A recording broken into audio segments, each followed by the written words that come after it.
નમસ્કાર મિત્રો, ગુજરાતમાં જો તમે કોમ્પ્યુટર, ઇલેક્ટ્રોનિક કે કોમ્યુનિકેશન ઇક્વિપમેન્ટ કે હાઉસહોલ્ડ ગુડ રિપેર કરવાનું કામ કરી રહ્યા છો, રિપેર કરવાની સર્વિસ આપી રહ્યા છો, તમે જે તમારો પ્રોજેક્ટ શરૂ કરી રહ્યા છો એ પ્રોજેક્ટ શરૂ કરવા માટે જે સેટઅપ ઊભું કરવું પડતું હોય છે.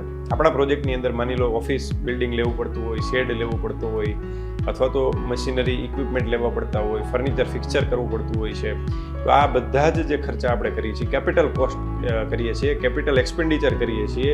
આ એક્સપેન્ડિચર કરવા માટે, આ ઇન્વેસ્ટમેન્ટ કરવા માટે જનરલી આપણે પ્રોજેક્ટ રિપોર્ટ બનાવીને નેશનલાઇઝ કે કોઓપરેટિવ બેંકમાંથી આપણે લોન લેતા હોઈએ છીએ, ટર્મ લોન લેતા હોઈએ છીએ. જો આ ટર્મ લોન તમે તમારા પ્રોજેક્ટ માટે લીધેલી છે અથવા તો લેવાનું વિચારી રહ્યા છો તો તમને એમાં 5% 5 વર્ષ માટે, 6% 6 વર્ષ માટે અને 7% 7 વર્ષ માટે એવી રીતે ઇન્ટરેસ્ટ સબસિડી મળે છે. ચાલો સમજીએ આપણે એ કેવી રીતે મળે છે. જે તમારા પ્રોજેક્ટનું લોકેશન છે એ લોકેશન ઉપર આ બધું આધારિત હોય છે. આ લોકેશનની વિગત પણ તમને હું સમજાવી દઉં છું. ગુજરાત આત્મનિર્ભર સ્કીમ 2022 અંતર્ગત ગુજરાતના અલગ અલગ તાલુકાઓને અલગ અલગ કેટેગરીમાં ડિસ્ટ્રીબ્યુટ કરેલા છે. જેમ કે આપણે કેટેગરી 1, 2 અને 3 એવી રીતે કરેલા છે. માની લો કે તમે રાજકોટ તાલુકા અને રાજકોટ જિલ્લા, રાજકોટ સિટીની વાત કરો છો તો એ કેટેગરી 3માં આવે છે. ગોંડલ તાલુકો અને એની વાત કરો છો તો કેટેગરી 2માં આવે છે. પણ ચોટીલાની વાત કરો છો તો ચોટીલા તાલુકો જે છે એ કેટેગરી 1માં આવે છે. ઇન્ટરેસ્ટ સબસિડી જે છે એ ડિપેન્ડ કરે છે કે તમે કયા તાલુકાની અંદર, કઈ કેટેગરીના તાલુકાની અંદર તમે તમારું યુનિટ શરૂ કરી રહ્યા છો, એના ઉપર તમને સબસિડી મળશે. આ એક્ઝામ્પલમાં આપણે સમજ્યા ચોટીલા, ગોંડલ અને રાજકોટની વાત કરીએ તો જો તમે રાજકોટની અંદર સર્વિસ યુનિટ ચાલુ કરો છો, જે આપણે વાત થઈ એ મુજબ, તો તમને 5% ઇન્ટરેસ્ટ સબસિડી 5 વર્ષ માટે મળે છે. ગોંડલની અંદર કરો છો તો 6% ઇન્ટરેસ્ટ સબસિડી 6 વર્ષ માટે મળે છે. અને એ જ વસ્તુ ચોટીલાની અંદર તમે શરૂ કરો છો તો 7% ઇન્ટરેસ્ટ સબસિડી 7 વર્ષ માટે મળે છે. તો આવી રીતે તમે જે તમારું યુનિટ શરૂ કરી રહ્યા છો એમનું લોકેશન સિલેક્શન કરવું એ પણ મહત્વનો ભાગ હોય છે. અને આની અંદર તમને આ પ્રકારની સબસિડી મળતી હોય છે.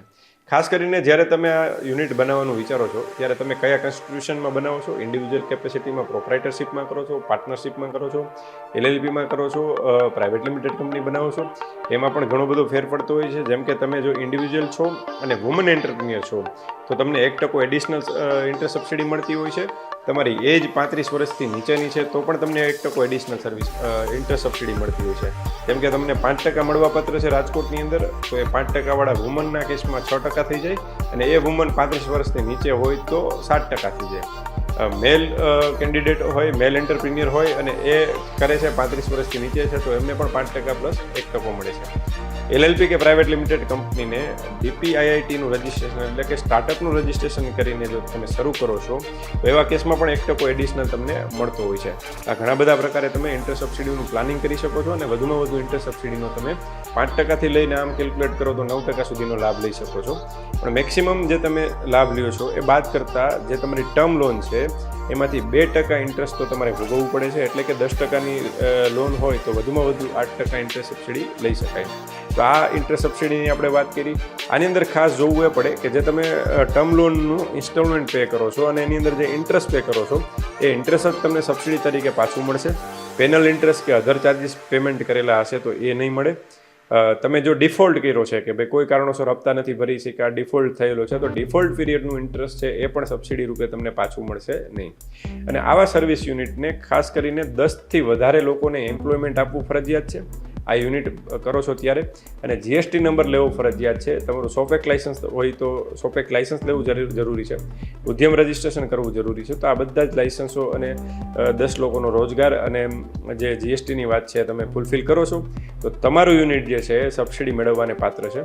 જો તમે તમારા સર્વિસ યુનિટની અંદર સબસિડી લેવા માંગો છો તો તમારે નેશનલાઇઝ બેંક, કોઓપરેટિવ બેંક કે પ્રાઇવેટ બેંકમાંથી જ લોન લેવી પડશે. NBFCમાંથી લીધેલી લોન છે એ સબસિડી મળવાને પાત્ર નથી થતી. તો ખાસ કરીને બેંક સિલેક્શન વખતે પણ તમારે ધ્યાન રાખવું પડશે.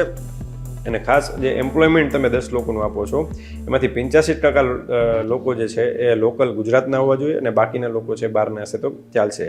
સાથે સાથે તમારે જે એપ્લિકેશન કરવા માટે તમારી પાસે જે ટાઈમલાઈન છે એ એવી હોય છે કે તમારું ફર્સ્ટ ડિસ્બર્સમેન્ટ થાય છે લોનનું, પહેલો હપ્તો લોનનો ઉપાડો છો ત્યારથી 1 વર્ષની અંદર, અથવા તો પહેલું બિલ સર્વિસ પ્રોવાઈડ કરવાનું ચાલુ કરો છો અને સર્વિસ રેન્ડરિંગનું કામ ચાલુ કરો છો એટલે ત્યારથી જે પહેલું બિલ બને છે પહેલું બિલ અથવા તો ફર્સ્ટ ડિસ્બર્સમેન્ટ બેમાંથી જે મોડું હોય એના 1 વર્ષની અંદર તમારે અરજી કરવાની હોય છે અને આ અરજી કર્યા પછીની જે કંઈ પ્રોસેસ છે ગવર્મેન્ટની અંદર એપ્લિકેશન સેન્કશન થવાની ડિસ્બર્સમેન્ટ થવાની એ પ્રક્રિયા ચાલતી હોય છે. તો ખાસ કરીને આ બધા આ સર્વિસ પ્રોવાઈડરો જે છે એ આ ઇન્ટર સબસિડીનો લાભ લે ગુજરાતની અંદર એવી હું સૌને વિનંતી કરું છું. હું રાજેશ સવનિયા, એડ્રોડ કોર્પોરેશન, રાજકોટ. અને વધુ માહિતી મેળવવા માટે અમારી યુટ્યુબ ચેનલ રાજેશ સવનિયા વિઝિટ કરો.